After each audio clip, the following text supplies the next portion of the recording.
I hope to show that most modern secret societies, and especially those that practice degrees of initiation, and that is the key, are really one society with one purpose. You may call them whatever you wish: the Order of the Quest, the Jason Society, the Roshaniya, the Kabbalah, the Knights Templar, the Knights of Malta, the Knights of Columbus, the Jesuit, the Masons, the ancient and mystical order of Rosicrucians, the Illuminati, the Nazi Party, the Communist Party, the executive members of the Council on Foreign Relations, the Group, the Brotherhood of the Dragon, the Rosicrucians, the Royal Institute of International Affairs, the Trilateral Commission, the Bilderberg Group, the Open Friendly Secret Society of the Vatican, the Russell Trust, the Skull and Bow, the Scroll and Key, the Order. They are all the same, and all work toward the same ultimate goal: a new world order. Those who will not use their brains are no better off than those who have no brain. You must accept that you have been cattle, and the ultimate consequence of being cattle, which is slavery, or you must prepare to fight, and if necessary die, to preserve your God-given right to freedom. History is replete with whispers of secret societies, accounts of elders or priests who guarded the forbidden knowledge of ancient people, prominent men meeting in secret who directed the course of civilization are recorded in the writings of all people. The oldest is the Brotherhood of the Snake, also called the Brotherhood of the Dragon, and it still exists under many different names. The Brotherhood of the Snake is devoted to guarding the secrets of the ages and to the recognition of Lucifer as the one and only true God. If you do not believe in God, Lucifer, or Satan, you must understand that there are great masses of people who do. I do not believe in racism, but millions do, and their beliefs and actions based upon those beliefs will affect me. It is clear that religion has always played a significant role in the course of these organizations. Communication with a higher source, often divine, is a familiar claim in all but a few. The secrets of these groups are thought to be so profound that only a chosen, well-educated few are able to understand and use them. These men use their special knowledge for the benefit of all mankind. At least, that is what they claim. But how are we to know, since their knowledge and actions have been secret? Fortunately, some of it has become public knowledge. Secret societies mirror many facets of ordinary life. There is always an exclusivity of membership, with the resultant importance attached to being or becoming a member. This is found in all human endeavors, even those which are not secret, such as football teams or country clubs. This exclusivity of membership is actually one of the secret society's most powerful weapons. There is the use of signs, passwords, and other tools. These have always performed valuable functions in man's organizations everywhere. The stated reason, almost always different from the real reason for the society's existence, is important. It can be anything, but is usually fraternal and is found in all pressure groups wherever people congregate. The most potent tool of any secret society is the ritual and myth surrounding initiation. These special binding ceremonies have very deep meaning for the participants. Initiation performs several functions which make up the heart and soul of any true secret society.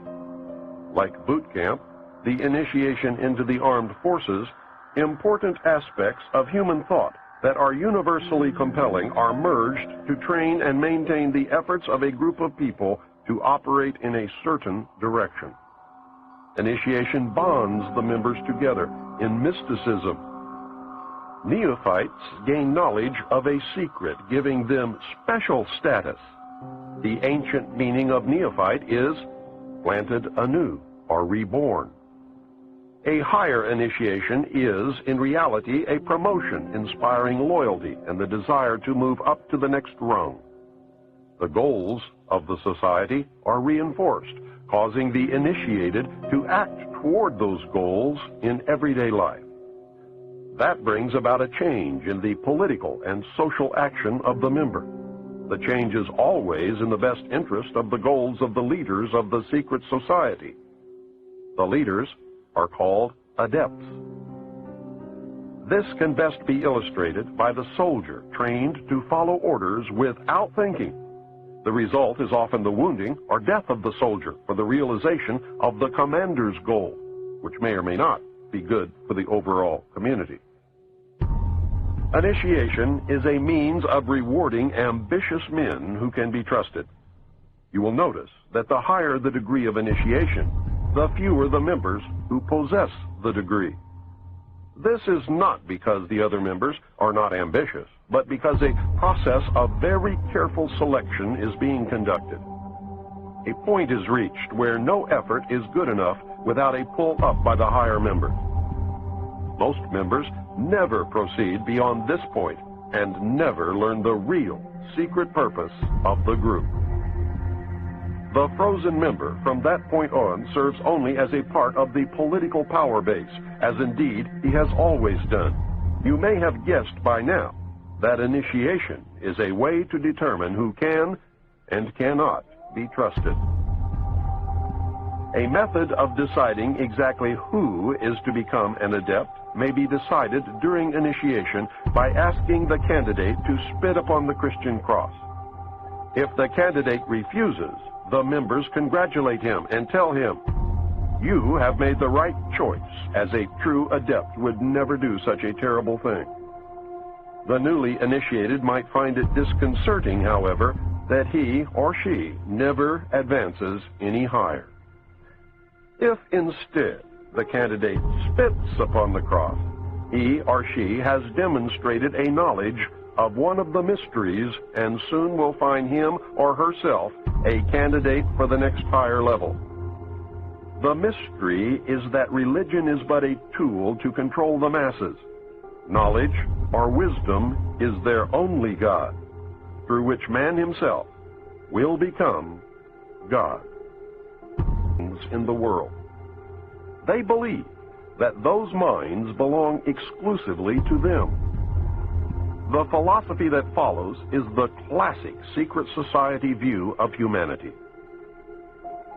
When a person of strong intellect is confronted with a problem which calls for the use of reasoning faculties, they keep their poise and attempt to reach a solution by garnering facts bearing upon the question. On the other hand, those who are immature when confronted by the same problem are overwhelmed. While the former may be said to be qualified to solve the mystery of their own destiny, the latter must be led like a bunch of animals and taught in the simplest language. Like sheep, they are totally dependent upon the shepherd. The able intellect is taught the mysteries and the esoteric spiritual truths. The masses are taught the literal, exoteric interpretations. While the masses worship the five senses, the select few observe, recognizing in the gulf between them the symbolic concretions of great abstract truth. The elect are given knowledge of the mysteries and are illumined, and are thus known as the Illuminati, or the Illuminated One, the guardians of the secrets of the ages. Three early secret societies that can be directly connected to a modern descendant are the cults same as the ancient Masonic rites before the many other degrees were added, the ladder of 7 rungs, men only, and the all-seeing eye. Of special interest is the powerful society in Afghanistan in ancient times called the Roshaniya, Illuminated One. There are actually references to this mystical cult going back through history to the House of Wisdom at Cairo. The major tenets of this cult were the abolition of private property, the elimination of religion, the elimination of nation-states, the belief that illumination emanated from the Supreme Being who desired a class of perfect men and women to carry out the organization and direction of the world. Belief in a plan to reshape the social system of the world by first taking control of individual countries one by one, and the belief that after reaching the fourth degree, one could communicate directly with the unknown supervisors who had imparted knowledge to initiates throughout the ages. Wise men will again recognize the brotherhood. Can you hear the echo of the Nazi Party, the Communist Party, the extreme right and the extreme left? The important fact to remember is that the leaders of both the right and the left are a small hardcore of men who have been and still are Illuminists or members of the Brotherhood. They may have been or may be members of the Christian or Jewish religion, but that is only to further their own ends. They are and always have been Luciferian and internationalist. They give allegiance to no particular nation, although they have used, on occasion, nationalism to further their causes. Their only concern is to gain greater economic and political power. The ultimate objective of the leaders of both groups is identical. They are determined to win for themselves undisputed control of the wealth, natural resources, and manpower of the entire planet. They intend to turn the world into their conception of a Luciferian totalitarian socialist state. In the process, they will eliminate all Christians, Jews, and atheists. You have just learned one, but only one, of the great mystery. They are all the same, and all work toward the same ultimate goal: a new world order. Many of them, however, disagree on exactly who will rule this new world order, and that is what causes them to sometimes pull in opposite directions while nevertheless proceeding toward the same goal. The Trilateral Commission is an elite group of some 300 very prominent business, political, and intellectual decision makers of Western Europe, North America, and Japan. This enterprise is a private agency that works to build up political and economic cooperation among the three regions. Its grand design, which it no longer hides, is a new world order. A key to the danger presented by the Trilateral Commission is its seminal piece, written for them by Harvard professor Samuel P. Huntington in the mid-70s. In the paper, Professor Huntington recommended that democracy and economic development be discarded as outdated ideas. He wrote the following as co-author of the book Crises in Democracy. We have come to recognize that there are potential desirable limits to economic growth. There are also potentially desirable limits to the indefinite extension of political democracy. A government which lacks authority will have little ability short of cataclysmic crises to impose on its people the sacrifices which may be necessary. Look at the Council on Foreign Relations. Many members, in fact the majority, never serve on the executive committees. They never go through any initiation of any kind. They are, in fact, the power base, and are used to gain a consensus of opinion. The majority are not really members, but are made to feel as if they are. In reality, they are being used and are unwilling or unable to understand. The Executive Committee is an inner core of intimate associates, members of a secret society called the Order of the Quest, also known as the Jason Society, devoted to a common purpose. The members are an outer circle on whom the inner core acts by personal persuasion, patronage, and social pressure. That is how they bought Henry Kissinger. Rockefeller gave Kissinger a grant of $50,000 in the early 50s. a fortune in those days, and made dear old Henry a member of the CFR. Anyone in the outer circle who does not toe the mark is summarily expelled, and the lesson is not lost on those who remain. Do you remember the human desire to be a member of the elect? That is the principle at work. The Council on Foreign Relations has been the foremost plank of America's foreign policy establishment for more than half a century. The Council on Foreign Relations is a private organization of business executives, scholars, and political leaders that studies global problems and plays a key role in developing United States foreign policy. The CFR is one of the most powerful semi-official groups concerned with America's role in international affairs. It is controlled by an elect group of men recruited from the Skull and Bones and the Scroll and Key societies of Harvard and Yale, which are both chapters of a secret branch of the Illuminati known as Chapter 322 of the Order. The members of the Order make up the Executive Committee of the Council on Foreign Relations after undergoing initiation into the Order of the Quest, also known as the Jason Society. The Council on Foreign Relations is an offshoot sister organization to the British Royal Institute of International Affairs. Their goal is a new world order. Although it existed as a dinner club in New York, it did not take on its present power until 1921, when it merged with the Royal Institute of International Affairs and received its financial base from J.P. Morgan, the Carnegie Endowment, the Rockefeller family, and other Wall Street banking interests.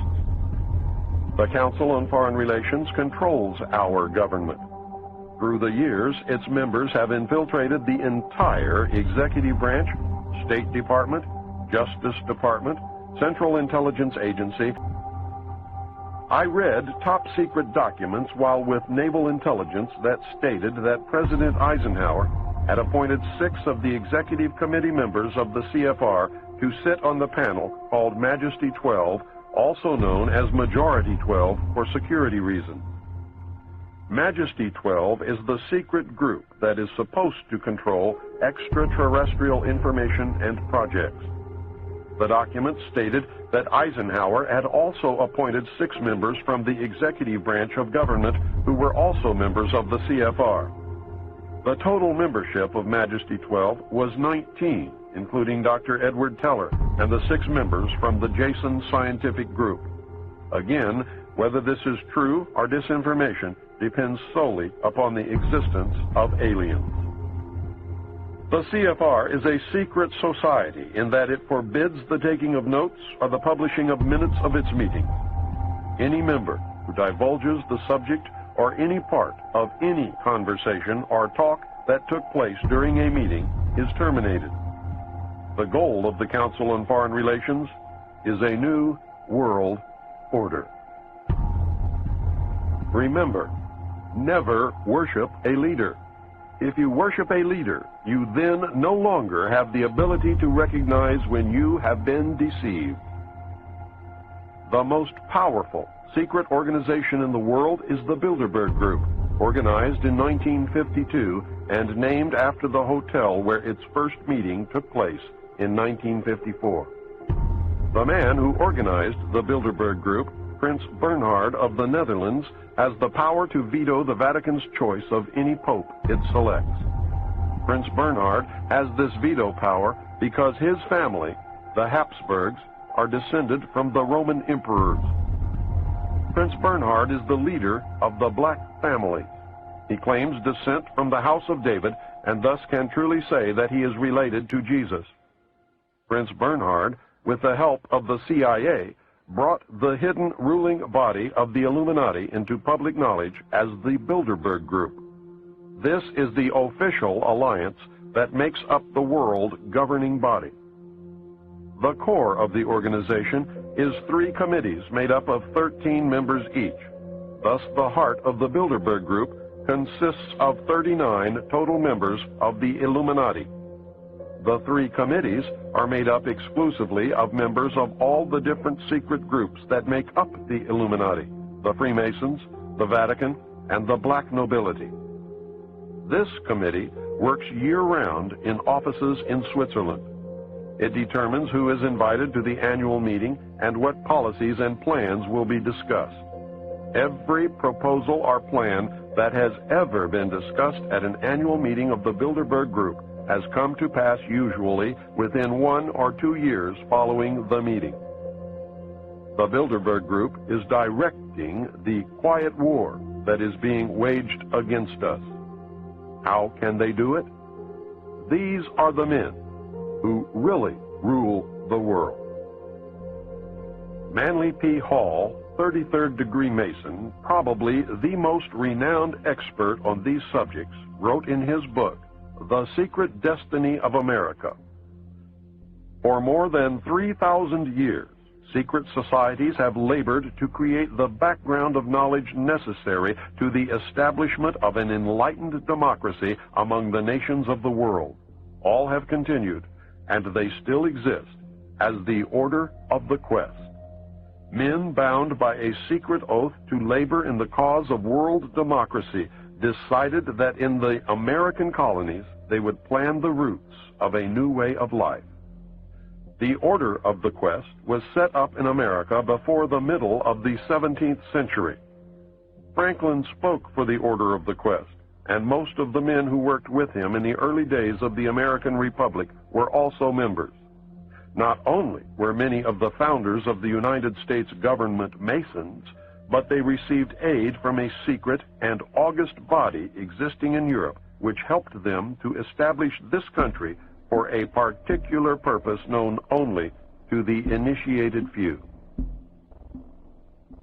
The members of the Bilderberg Group are the most powerful financiers, industrialists, statesmen, and intellectuals who get together each year for a private conference on world affairs. The meetings provide an informal, off-the-record opportunity for international leaders to mingle and are notorious for the cloak of secrecy they are held under. The headquarters office is in The Hague in the Netherlands. The goal of the Bilderberg Group is a one-world, totalitarian socialist government and economic system. Take heed, as time is running short. You must understand that secrecy is wrong. The very fact that a meeting is secret tells me that something is going on that I would not approve. Do not ever believe that grown men meet on a regular basis just to put on fancy robes, hold candles, and glad hand each other. George Bush, when he was initiated into the Skull and Bones, did not lie naked in a coffin with a ribbon tied around his genitalia and yell out the details of all his sexual experiences because it was fun. He had much to gain by accepting initiation into the order, as you can now see.